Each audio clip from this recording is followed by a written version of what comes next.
Welcome to Learners Math TV. In this video, we will learn the laws of positive integral exponent. Now, what do we mean by exponent? Dito sa a raised to 3, yung 3 na yan yung tinatawag nating exponent. At ito namang a, ang tinatawag nating base. Ang exponent, ang sinasabi, tells how many times the base is multiplied by itself. Anong ibig sabihin nun? It is equal to a times a times a. So ito ang nagsasabi pala. Itong exponent ang nagsasabi kung ilang beses itong kanyang base ay magiging factors. Pakita tayo ng mga examples. 2 raised to 3. So ang 2 raised to 3 ay 2 times 2 times 2. So 2 times 2 equals 4. 4 times 2, it is equal to 8. Next, 2 raised to 5. Ibig sabihin, 5 beses magiging factor ang 2. So, 2 times 2, 4. 4. Then, 4 times 4 equals 16. And then the last 2, 16 times 2, it is equal to 32. Dagdagan pa natin ang examples. 3 raised to 2. So, ibig sabihin, 3 times 3 equals 9. 3 raised to 4 equals 3 times 3 times 3 times 3. So 3 times 3 is 9. Then another 3 times 3 is 9. And then multiply 9 times 9, it is equal to 81. Sa example na ito, maaari mo munang i-post. Ayan. Tapos subukan mo muna. Tignan natin kung naintindihan mo na at kaya mo nang gawin. Ayan. Ang 4 raised to 3 ay equal sa, tignan na natin kung tamang yung ginawa. 4 times 4 times 4. Okay. 4 times 4 is 16. Then 16 times 4, it is equal to 64. Ayan. So, dito naman, next. Post mo ulit. Check mo muna kung kaya mo nang gawin. Ayan. Tingnan natin kung tama. 4 yan. Di ba? 4 dapat. Kasi ang exponent natin ay 4. So, 4 times 4 is 16. Tapos may 4 times 4 ulit, 16.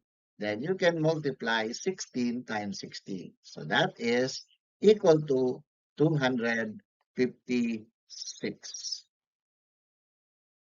Dahil alam na natin kung ano ang exponents, dito na tayo ngayon sa the laws of exponents. Meron tayong tatlong dapat matutunan. Positive integral exponents, negative integral exponents, at rational exponents. Ngayon, tayo ay magpo-focus muna sa video lesson na ito all about positive integral exponent. Aside from mathematics, meron tayong mahalagang bagay na maaaring matutunan sa lesson na ito. The skill of following the law of exponent is not only about learning mathematical concepts, but it also serves as a way for us to develop the discipline of following all kinds of laws in our society. So napakalagang bagay pala na tayo ay natitrain dito sa ating lesson kung paano sumunod sa batas, sa rules, o sa law. And because of that, kapag tayo ay trained na sumusunod sa batas, ibig sabihin nito, hindi yung gagawin mo lang kung ano yung gusto mo. Dapat, meron kang pinagbabasihan sa lahat ng bagay na ginagawa mo. Ito ngayon ang laws of positive integral exponent. Una, yung tinatawag nating product of power rules. Ayan. Dito sa product of power rules, ang sinasabi, a raised to m times a raised to n is equal to a raised to m plus n. So, ano ibig sabihin? Kung ito ang base, yung dalawa na yan, the same base, ang gagawin sa exponent ay i-add when it comes to the product. Ibig sabihin, when you are multiplying the same base with its exponent, i-add natin yung kanilang mga exponent. So, bigyan natin agad ng example. Okay, halimbawa, etong x squared times x cubed or x raised to 2 times x raised to 3, that is equal to x raised to 2 plus 3. Ayan, sinusunod natin ngayon itong product of power rule. In-add natin yung mga exponent. Kaya, ang magiging final answer mo dyan ay x raised to 5. Ayan, pangalawang example. 2 times 2 raised to 4. Okay. Ano ang exponent nitong 2? Ay, kita natin, walang nakalagay. So, ibig sabihin, pag walang nakalagay dyan, it is an invisible one. Kaya ang sagot natin dyan ay 2 raised to 1 plus 4. Ibig sabihin, pag walang nakalagay dyan, yan ay merong exponent na 1. So, magiging 1 plus 4 is equal to 5. Kaya yan ay magiging 2 raised to 5. And 2 raised to 5 is equal to, if we simplify that, it is equal to 32. Gaya ng mga example natin kanina kung ano ang ibig sabihin ng exponent. Diba? Ito ay 2 times 2 times 2 times 2 times 2. So it is equal to 32. Dito naman tayo sa pangalawa, quotient of powers rule. Itong sinasabi, kapag pala ikaw ay nagdi-divide with the same base and its exponent, ang gagawin natin sa exponent ay kailangan i-minus or i-subtract. Pero dapat natin tandaan na ang A ay hindi dapat equal sa 0. A must not equal to 0. So, bigyan natin ito ng examples. Halimbawa, itong y raised to 7 divided by y raised to 4. So, magiging y raised to 7 minus 4. And then, 7 minus 4 is equal to 3. Kaya, the final answer is y raised to 3. Second example, 5 raised to 8 divided by 5 raised to 6. So, ang gagawin natin sa exponent ay susubtract. 8 minus 6 is equal to 2. Kaya, our answer is 5 raised to 2. And if we are asked to simplify that, it is equal to 25.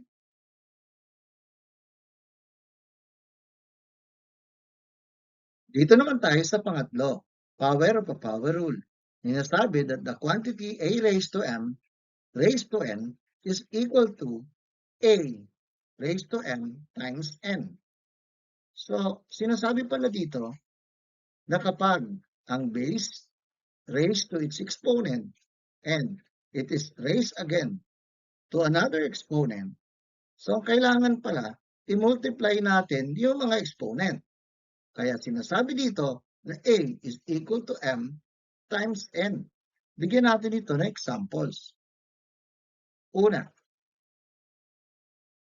quantity x raised to 2 raised to 3. So, ibig sabihin yan ay equal sa x raised to 2 times 3. 2 times 3 equals magiging x raised to 6. Second example, 3 raised to 3 raised to 2. That is equal to 3 raised to 3 times 2. And 3 times 2 is equal to 6. Kaya magiging 3 raised to 6. And 3 raised to 6, if we are going to simplify that, it is equal to 729.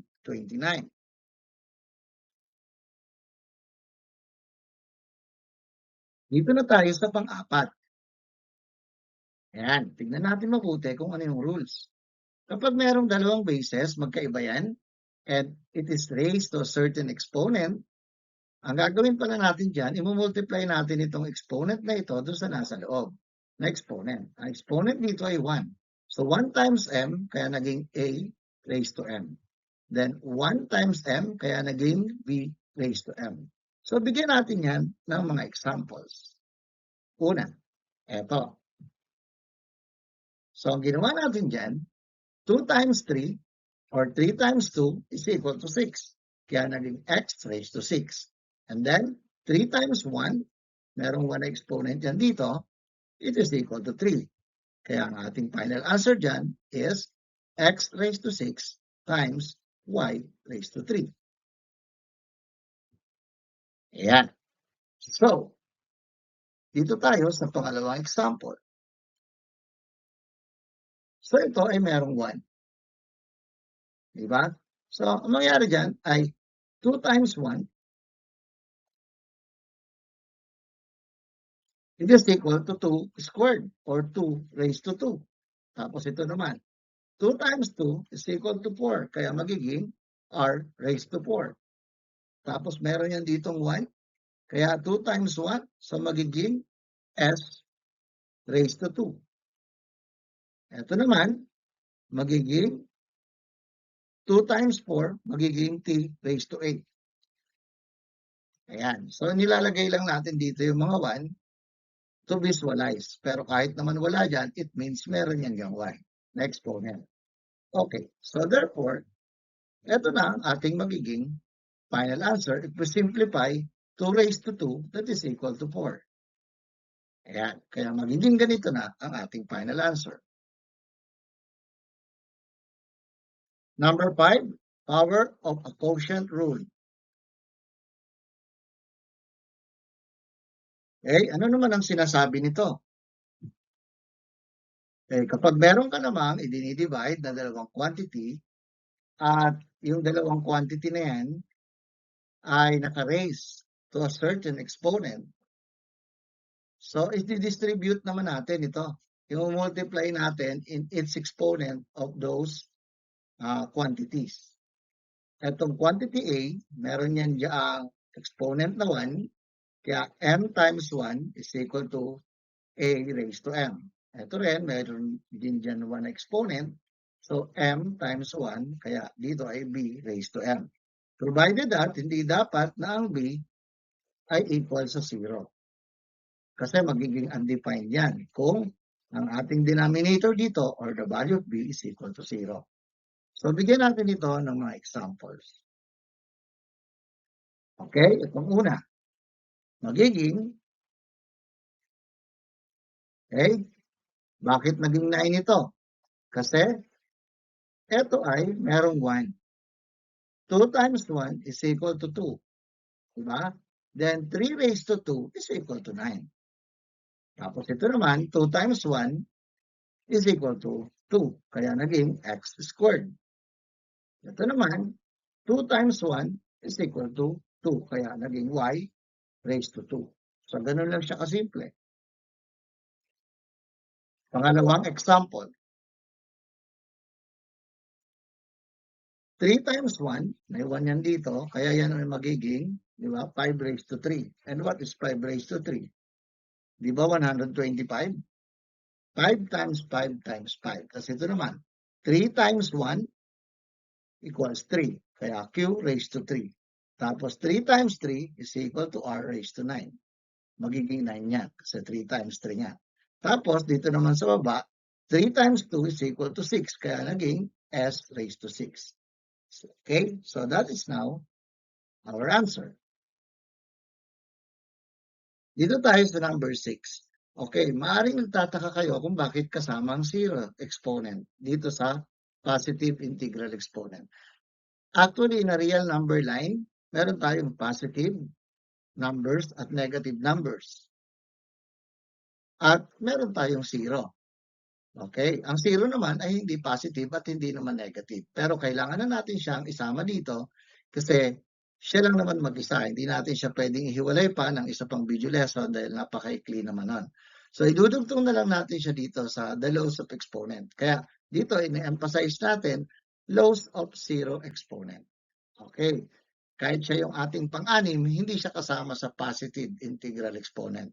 Meron siyang sariling law. Okay, so bigyan natin ito ng examples after natin na makita kung ano ibig sabihin ng 0 exponent rule.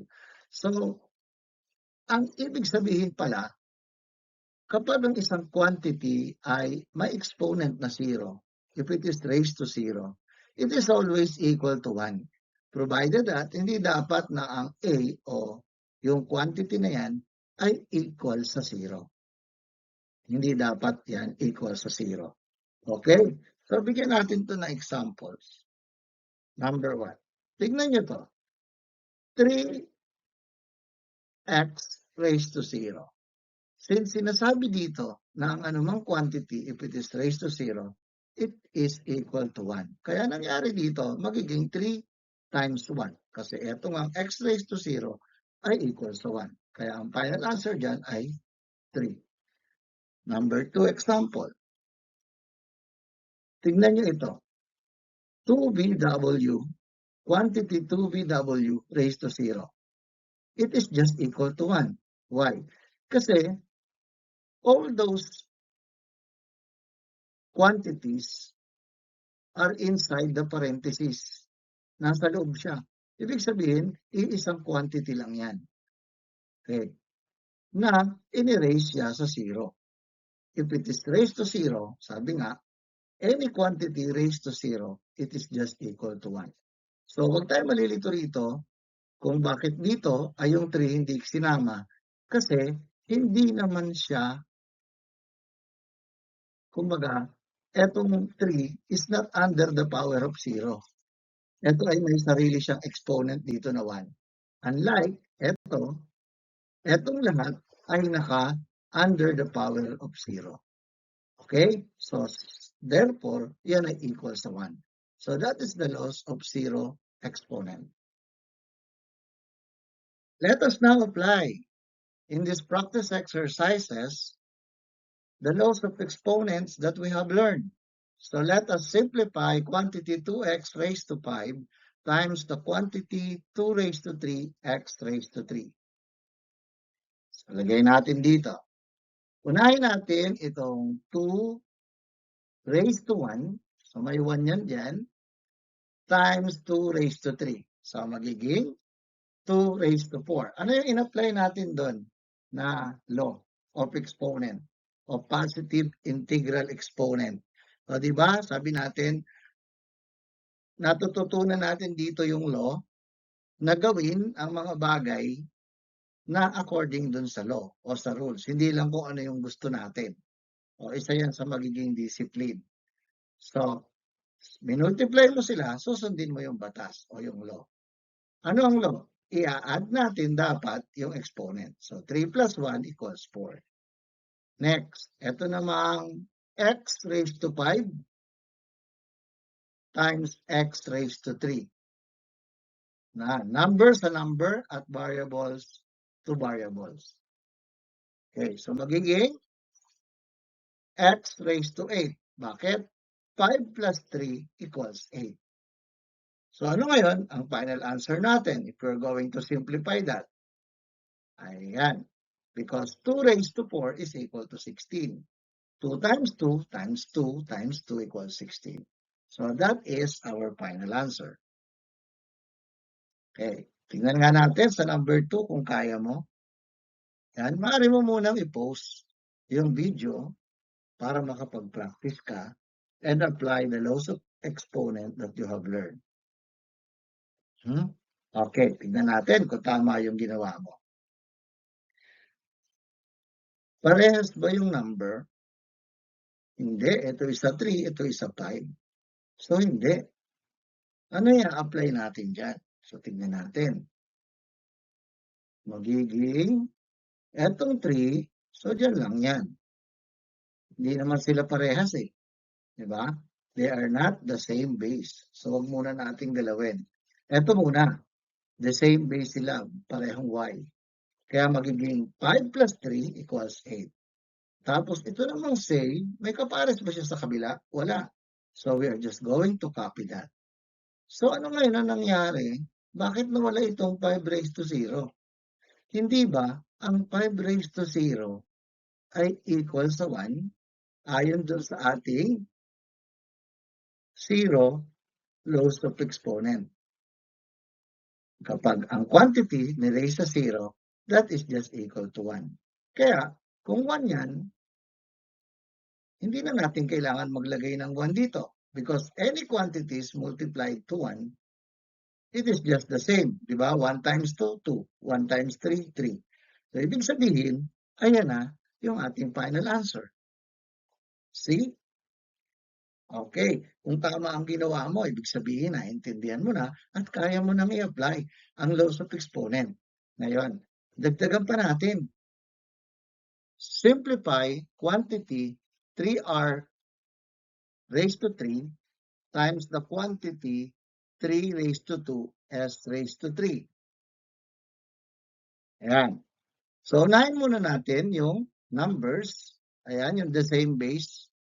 3 at saka 3, parehas. Exponent nito ay 1 at ang exponent naman nito ay 2. So, by the product of power rule, eto siya.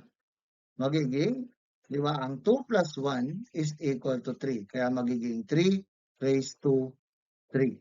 Tapos, huwag tayong magkakamali na i-add ang exponent kung magkaiba ang base. Ito ay R, ito ang S. Hindi pwede yun. Kaya, we are just going to copy and simplify our final answer. 3 raised to 3 is equal to 27. R raised to 3, S raised to 3 is our final answer. Ayan. Dagdagan pa natin, pang-apat. Dito naman ay magdi-divide naman tayo. So, dito naman, since ito ay 5 raised to 0, so it is just equal to 1. So, ito na lang ang ating poproblemahin. What is 5 raised to 2? That is equal to 25. Ayan. Tapos ito ay naging x na lang. Why? Kasi, ayon sa ating quotient of power rules, ito naman yan, 3 minus 2, nagsusubtract naman tayo dyan kapag quotient of power rule. Ayan. So, 3 minus 2 is equal to 1. Kaya 1 na lang ang exponent nito. And then, dito naman sa y, squared divided by y squared.